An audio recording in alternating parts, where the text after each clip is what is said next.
everybody, I'm Jammer and welcome back to yet another Animal Crossing New Horizons video. This week / I guess weekend is PAX East, and Nintendo has graced us with probably one of the most amazing booth designs I have ever seen at a Nintendo convention. I could not be more jealous of the attendees of PAX East. Like, oh my gosh, I would lose it. I would seriously lose my mind if I was filled in a real world of Animal Crossing New Horizons. They got the booth decked out with fruit trees, little tents. They like do a projection mapping thing for the river and like a waterfall. There's like this cute little bridge and even appearances of some familiar faces. Oh my gosh, I would just melt. I would just melt if I was there.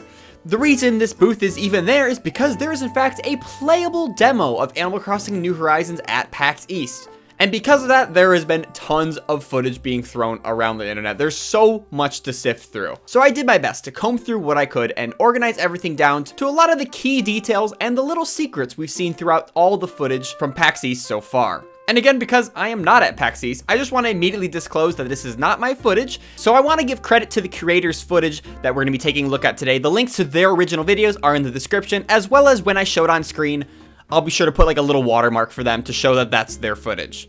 But before we get started, Mr. YouTube told me I'm supposed to do this at the beginning and the end of the video. So just to get it out of the way, if you're new here and you really end up enjoying this video, perhaps consider subscribing. It's free, you can always change your mind later, and of course you can expect tons of more Animal Crossing New Horizons content to come, especially when the game releases. Alright, thanks for listening to my little spiel there. With that out of the way, let's just jump right into this.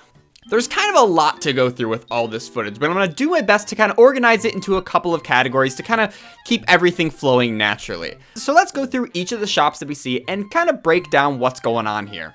Starting off with the museum, before we even go in the building itself, it's worth actually pointing out that there was some screenshots shown of Blathers in a tent before the museum was actually built. And as you can see here, he requests the player to collect 15 specimens before he can open the museum itself. This can kind of be tied back to footage we saw in one of the previous trailers where we saw, a more tan tent off in the background that we knew it wasn't a resident or a player character's tent. We kind of theorized it was a tent standing in place of where a potential shop could be. And because the interior walls of this tent, color-wise, are very similar to what we see inside here with Blathers, it could be, in fact, even the museum's tent. Or it could even just be a default tent any new shop starts off with before they eventually get a fully built building. But enough of this, let's actually get into the museum itself and take a full tour of the museum. Right off the bat, when you enter into the museum, you of course see Blathers taking a quick nap right in the middle, and you're greeted with immediately 3 entrances. You have the bug area on the left, the fish area on the right, straight in front of you, downstairs into the fossil area. And there's 2 things to mention from that information. First off, there's no painting gallery. So potentially, does that mean collecting art from Crazy Red is actually not going to be a feature in New Horizons? Admittedly, of the 3 things in the museum that was like fun to collect, the paintings were probably one of the most lackluster ones of the museum itself. But it is quite odd to see an entire section of the museum removed. But at the same time I say that, you also notice in this screen that there's an upstairs area right above the entrance to the fossil area.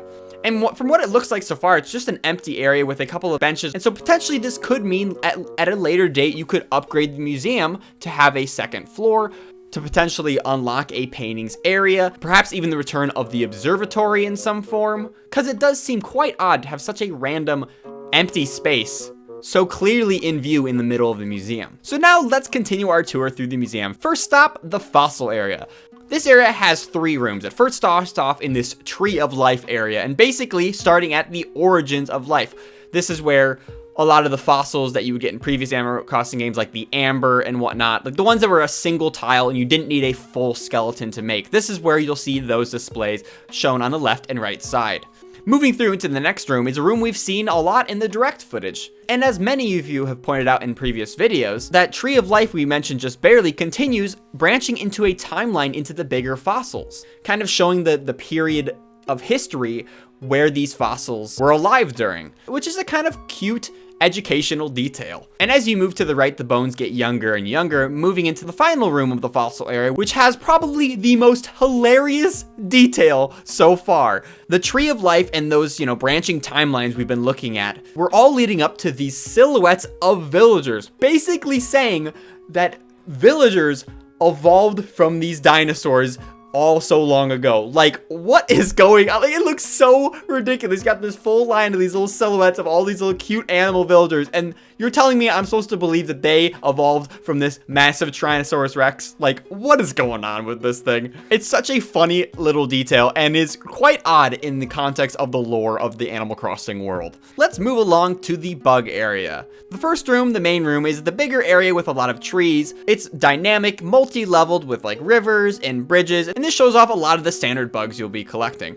Moving over to the left, you actually enter the butterfly room, which we've seen before. And this, of course, will probably be the room where all the butterflies and other flying insects will appear. Continuing on up, you go into the back room, where you see a collection of like anthill, window displays kind of things.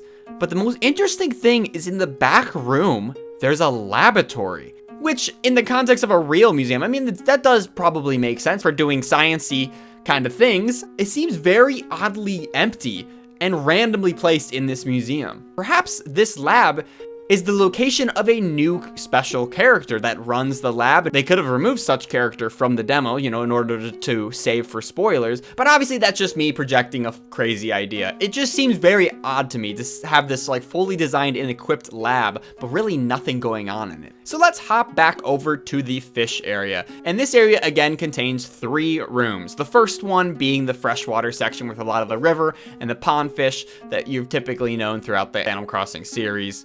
Moving along to the room to the right is the big, massive shark tank, the one that was featured in the direct that made me drop my jaw. What's kind of cool is you can go up and above behind it, and you can stick your head through the little portholes, and you can take funny little photos with like a giant shark swimming by your face.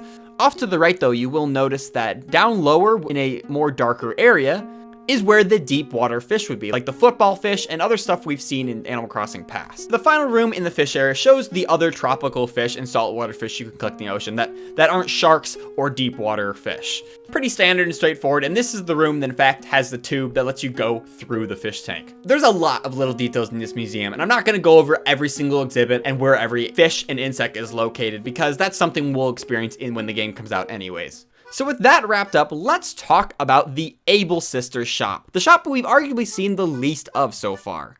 And within the context of the demo, Mabel just explains it right out there all for us. She first points out that the mannequins on the left showcase like outfit ideas, and you can purchase the clothing that is on it. The back wall is used for custom designs, where you can put up your designs as normal. And I hope the feature does return from previous games of the designs that you do display, villagers in your town potentially could wear as well.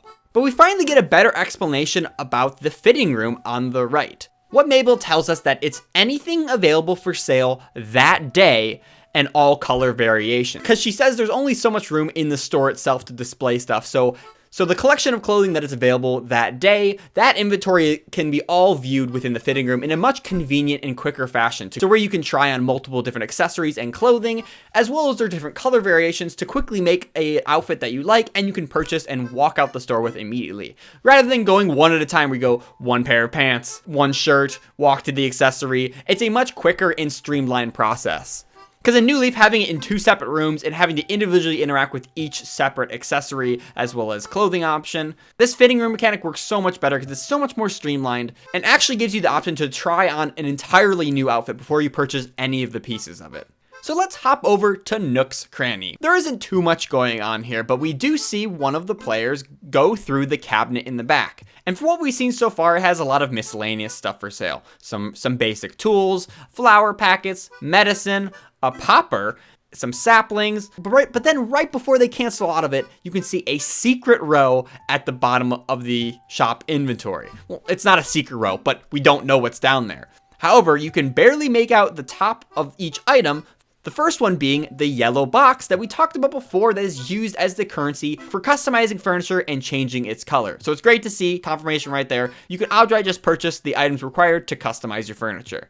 In addition to that, there's also a DIY recipe off on the right, showing yet another way to unlock DIY recipes in the game. However, there's one thing that I couldn't put my finger on what it was. It's the mystery blue square-ish, or I guess just a corner edge of whatever it might be.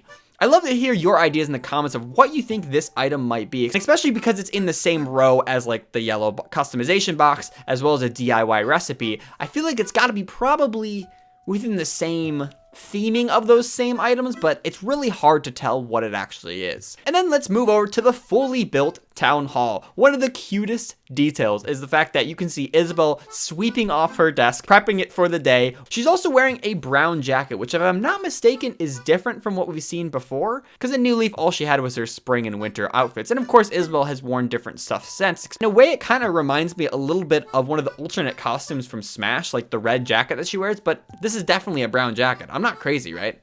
And don't think the dusting job is only for Isabel, because we also see Tom Nook as well, tidying up his own workspace. That's right, Tom Nook, don't leave your desk a mess. It's not Isabel's job to clean it all up for you. We also see that there's a crafting bench right there in the town hall off on the left. And since this building is replacing the resident services tent, it only makes sense that there will still be a way to craft items within the town hall. And so that's where we're gonna have to end things here. While editing this footage and getting to this point, I realized, oh my gosh, I still have almost 40 plus minutes to go through. So rather than posting literally Animal Crossing the movie, I thought it would be better to break it out into more consumable chunks. So this will be part 1 of the PAX footage so far. We took a look at all the insides of the locations, such as the museum, Nook's Cranny, and the Able sisters. Part 2 will be more discussing, talking about exploring the island, some other new features we learned about the Nook Phone, as well as some new interactions with villagers. So if you enjoyed this video, be sure to give it a big awesome like. And if you haven't already, definitely subscribe for tons more on Animal Crossing New Horizons. Like I said, part 2 will be coming up very soon to this video, going over the footage we've seen so far. In addition to that, I'm pretty sure Nintendo just posted another new trailer that has a couple of details we're going to have to go over pretty soon here. So I'm trying my best to keep up with everything, so thank you all for your patience. And more than just that, thank you again so much for the support on all these videos. I appreciate it so much, and it just brings me so much excitement to see you all enjoying it. So thanks guys again so much for watching, and I will catch you in the next one. See ya!